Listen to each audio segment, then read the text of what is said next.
Hi, and welcome back to the podcast. I'm Dr. Ellen Hendrickson, and every week I'll help you meet life's challenges with evidence-based research, a sympathetic ear, and zero judgment.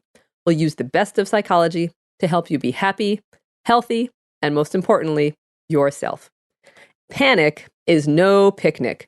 You get hit with a tidal wave of fear, your body short circuits, and you think this is the end. You're dying or you're going crazy. In short, it's a pretty awful feeling. And the 1 in 4 Americans who have experienced it often go for months or even years without knowing what panic is or what to do about it. So previously on the podcast, we covered symptoms of panic disorder and its dastardly sidekick, agoraphobia. But this week, we'll talk about what to do about them. So of course, working with a trained cognitive behavioral therapist is going to be your best bet, but here are 6 methods you can try on your own. So tip number 1 is practice having the sensations you're afraid of. So I know, inducing the symptoms is often the last things folks with panic want to try, but hear me out on this one. So interpreting the symptoms, like a pounding heart or feeling lightheaded, as dangerous, like thinking I'm dying, throws fuel on the fire. And then your symptoms snowball, and over a matter of moments, you find yourself in the throes of a full-blown panic attack. So try inducing the very symptoms you're afraid of to practice having them outside the context of an attack. And then you can stop seeing them as dangerous.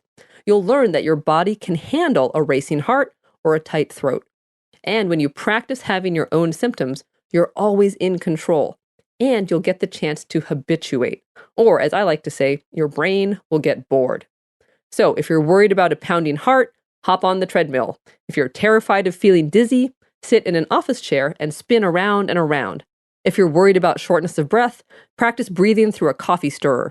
Lightheadedness, crouch for a moment, and then stand up quickly.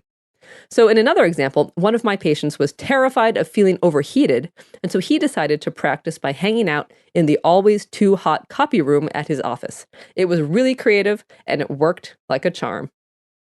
Tip number 2, bring it on.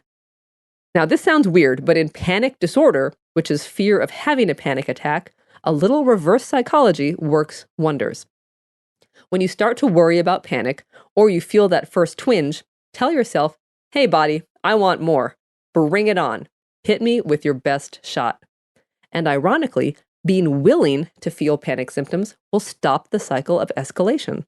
After all, panic is the fight or flight response gone haywire. So when you try to fight panic itself, you end up between a rock and a hard place, and it all just amplifies exponentially. But by contrast, when you welcome in the sensations of fear, your body has no reason to fight or flee. Tip number 3, remember it's just anxiety. So panic is all in the interpretation. Think of it this way. It's 3 a.m. and the phone rings. What happened? Well, it could mean your sister is dead, your brother needs to be bailed out, or your teenager is in the emergency room. But it could also mean a wrong number, a prank call, or someone who just got their time zones seriously mixed up. Until you pick up the phone, the reason for the call is a product of your interpretation. So it is with anxiety.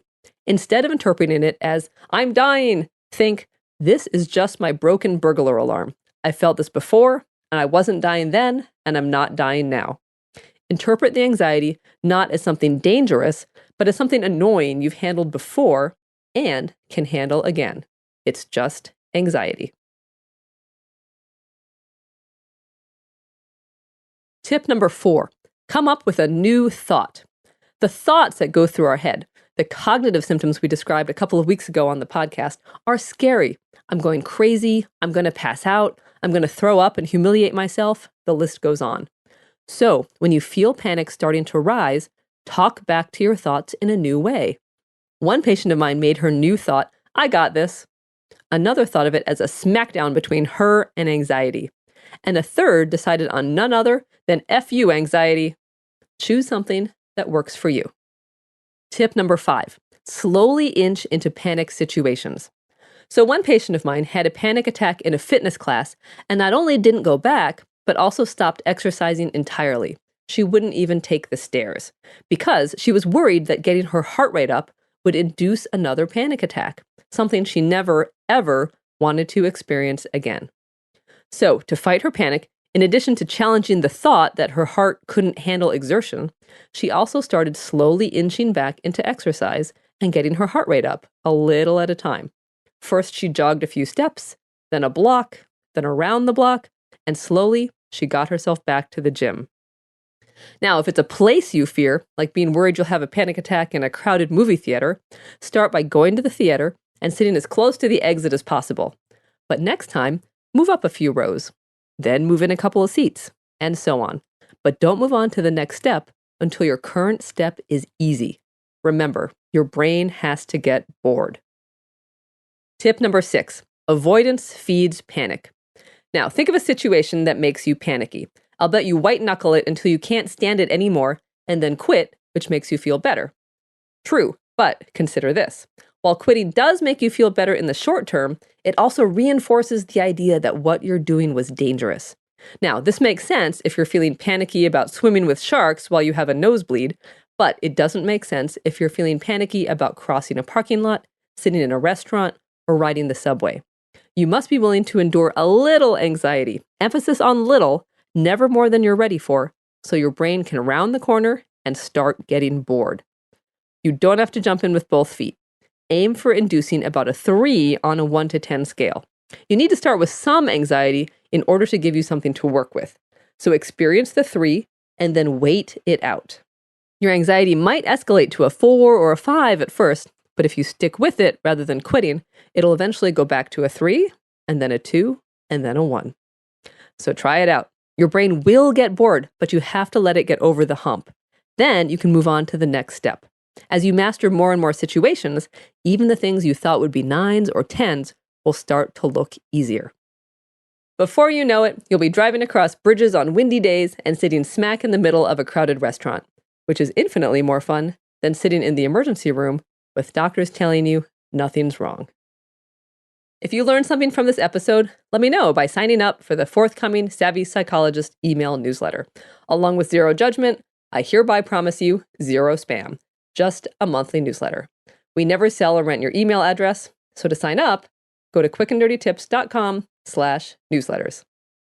Thank you so much for listening. I'm Dr. Ellen Hendrickson. That's it for this week, but next week, we'll tackle a seldom talked about issue: how to deal with loneliness during the holidays. In the meantime, a transcript of the episode and the quickly growing archives are always available on quickanddirtytips.com/savvy-psychologist.